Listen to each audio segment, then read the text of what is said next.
Hey everyone, my name is Janet. Now let's dim the lights. Oh, the horror!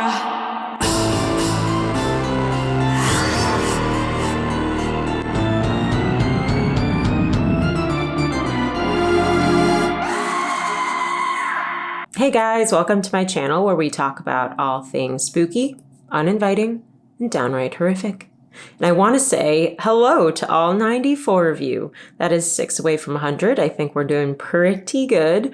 It may take another month to get those last 6, but I'm patient. As my usual disclaimer, I do not take myself seriously. I hope that you don't either. I'm here to provide lighthearted, digestible reviews. So if you are looking for something a little bit more straightforward and intense, there are YouTube channels that do that. I'm just not one of them. So it's officially June, which means that I have now started my July letterboxd list. I did add a few more titles to June. I found a couple new ones that I had never even heard of. So those are in the June list now. I believe there are a little bit over 20 titles in there, it's a lot to watch. So go ahead and check that out and go check out July. There's only a few in there so far, but I will keep adding this month as I keep hearing about things. So the New Orleans vlog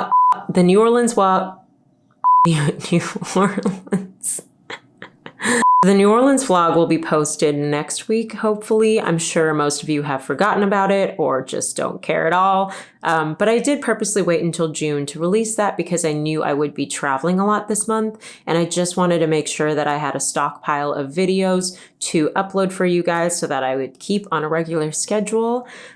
This week is coming to you a little late, and I will explain in just a second why.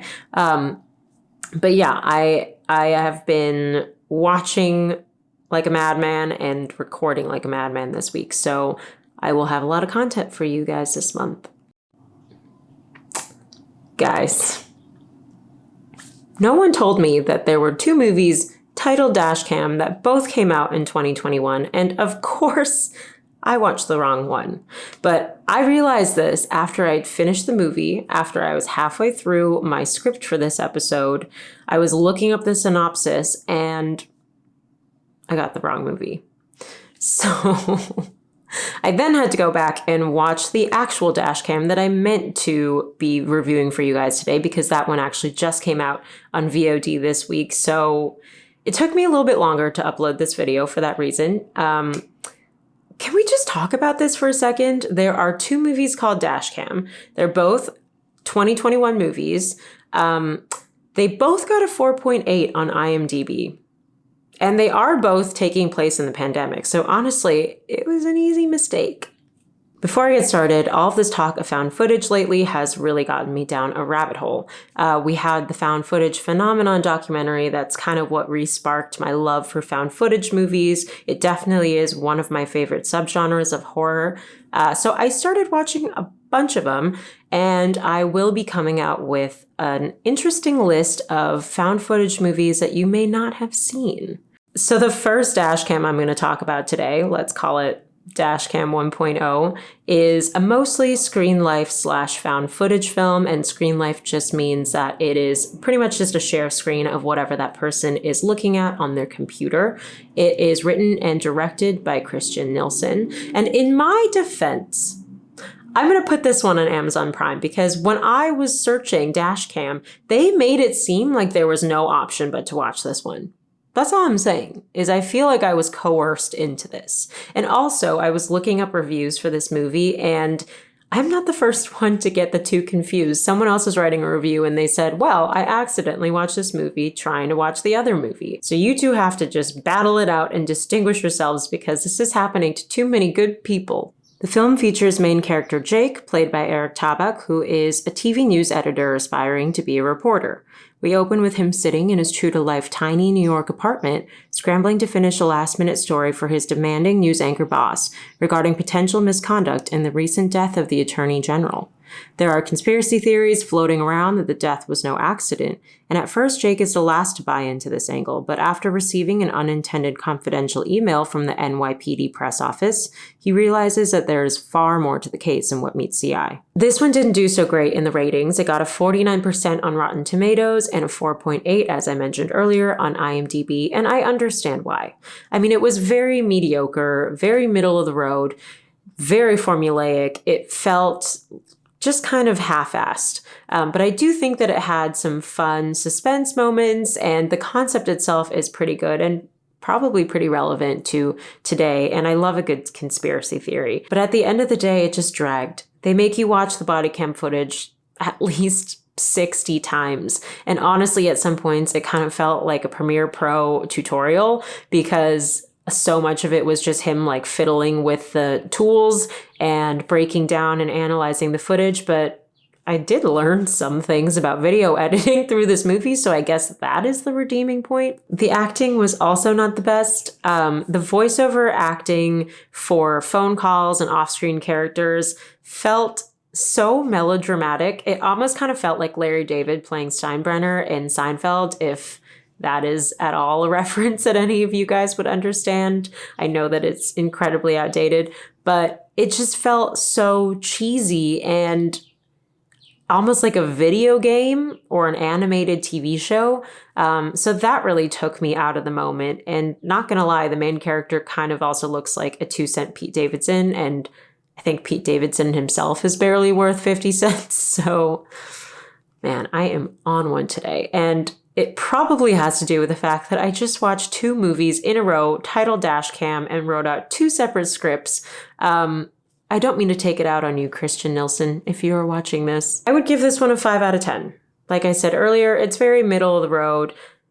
It's not a hard watch. It's nice and short. It just kind of was lacking any really uniqueness to it.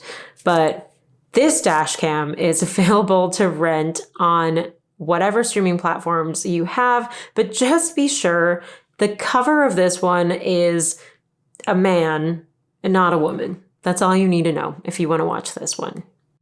Okay, moving on to the movie that I meant to review. Dashcam is also a 2021 found footage horror movie, but this one is directed by Rob Savage, who is known for his early pandemic film Host. I don't know if you've seen that one, but that one was pretty incredible. And it was really interesting because it was actually only an hour long, which you don't really see a whole lot of features at that short of a length, but I definitely would recommend it. He is also directing the new adaptation of Stephen King's The Boogeyman, which is set to come out in 2023. And after watching this film,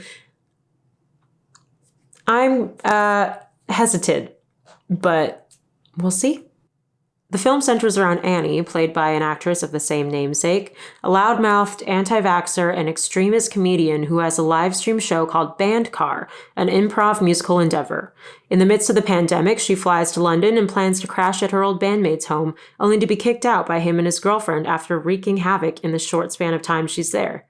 As a last-ditch effort, she steals his car and embarks on a wild journey as she's sent on a mission to drive an elderly woman named Angela to a specified destination. Chaos ensues, and it quickly becomes clear that Angela is not quite as innocent as she appears. I couldn't even spoil this for you if I tried, because I don't know what the fuck I just watched. Honestly, I hated it. And if I wasn't so dedicated to reviewing this goddamn movie, I would have turned it off halfway through. First of all, Annie is fucking infuriating, and not in a good, challenging way, but in a way that I can't believe I had the misfortune of having to watch this woman speak for an hour and 20 minutes. Where do I even begin? She is vulgar. She is a massive Trumper. She's an anti-maxer. She's an anti-vaxxer. She's just all of those things, and she's shoving it in your face the whole time. I'm getting tongue-tied. I'm so infuriated by this woman.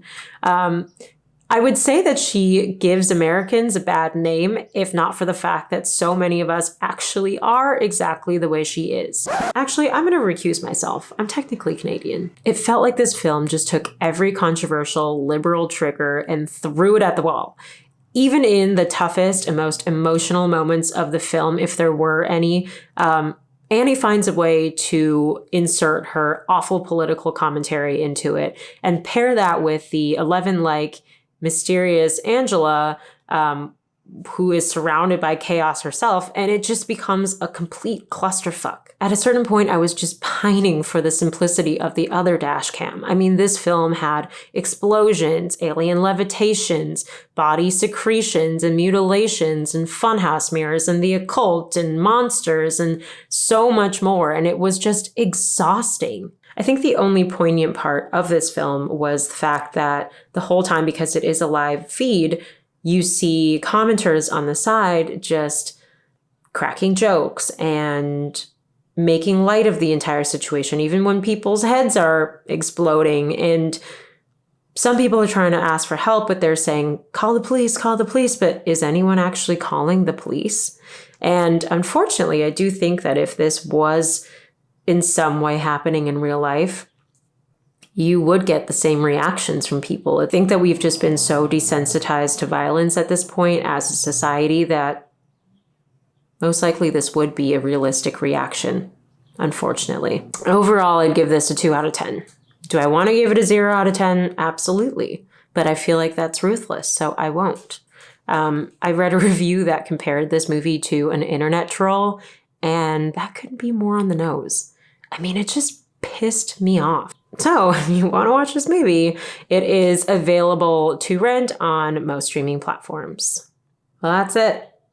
I apologize if I have been a Debbie Downer today. Sometimes you got good movie days and you got bad movie days. And today was a bad movie day all around.